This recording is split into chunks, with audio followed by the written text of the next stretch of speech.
बाबा साहेब अम्बेडकर के पास कितनी डिग्री थी?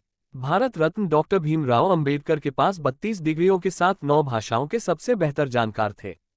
उन्होंने लंदन स्कूल ऑफ इकोनॉमिक्स में मात्र 2 साल 3 महीने में 8 साल की पढ़ाई पूरी की थी। वह लंदन स्कूल ऑफ इकोनॉमिक्स से डॉक्टर ऑफ साइंस नामक एक दुर्लभ डॉक्टरेट की डिग्री प्राप्त करने वाले भारत के ही नहीं बल्कि पूरी दुनिया के पहले और एकमात्र व्यक्ति हैं। प्रथम विश्व युद्ध की वजह से उनको भारत वापस लौटना पड़ा। कुछ समय बाद उन्होंने बड़ौदा राज्य के सेना सचिव के रूप में नौकरी प्रारंभ की। बाद में उनको Sydenham college of commerce and economics में राजनीतिक अर्थव्यवस्था के प्रोफेसर के रूप में नौकरी मिल गई। कोल्हापुर के शाहू महाराज की मदद से एक बार फिर वह उच्च शिक्षा के लिए लंदन गए। प्रयत्नशील सामाजिक सुधारक doctor Bhimrao Ambedkar. Doctor B R. Ambedkar ने इतनी असमानताओं का सामना करने के बाद सामाजिक सुधार का मोर्चा उठाया। अम्बेडकर जी ने ऑल इंडिया क्लासेज एसोसिएशन का संगठन किया। सामाजिक सुधार को लेकर वह बहुत प्रयत्नशील थे। ब्राह्मणों द्वारा छुआछूत की प्रथा को मानना, मंदिरों में प्रवेश न करने देना, दलितों से भेदभाव, शिक्षकों द्वारा भेदभाव आदि सामाजिक सुधार करने का प्रयत्न किया। परंतु विदेशी शासनकाल होने कारण ये ज्यादा सफल नहीं हो पाया। विदेशी शासकों को ये डर था कि यदि ये लोग एक हो जाएंगे तो परंपरावादी और रूढ़िवादी वर्ग उनका विरोधी हो जाएगा। भीमराव अम्बेडकर जीवनी छुआछूत विरोधी संघर्ष। डॉक्टर भीमराव अम्बेडकर छुआछूत की पीड़ा को जन्म से ही झेलते आए थे। जाति प्रथा और ऊंच नीच का भेदभाव वह बचपन से ही देखते आए थे और इसके स्वरूप उन्होंने काफी अपमान का सामना किया।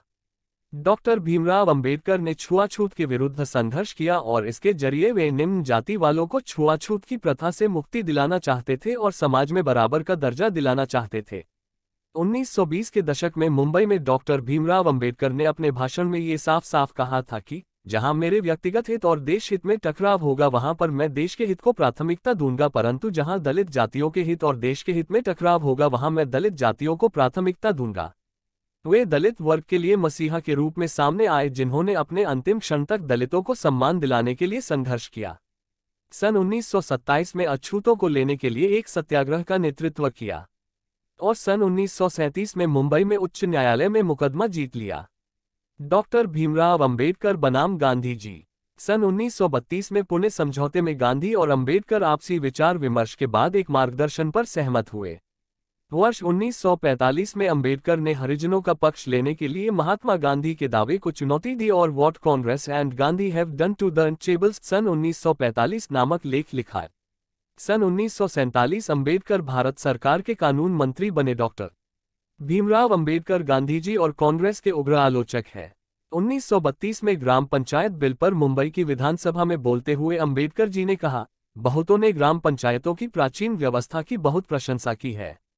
कुछ लोगों ने उन्हें ग्रामीण प्रजातंत्र कहा है। इन देहाती प्रजातंत्रों का गुण जो भी हो, मुझे ये कहने में जरा भी दुविधा नहीं है कि वे भारत में सार्वजनिक जीवन के लिए अभिशाप हैं।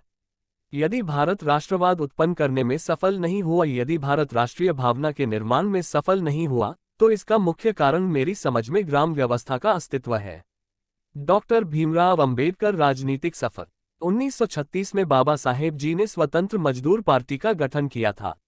1937 के केंद्रीय विधानसभा चुनाव में उनकी पार्टी को 15 सीट की जीत मिली।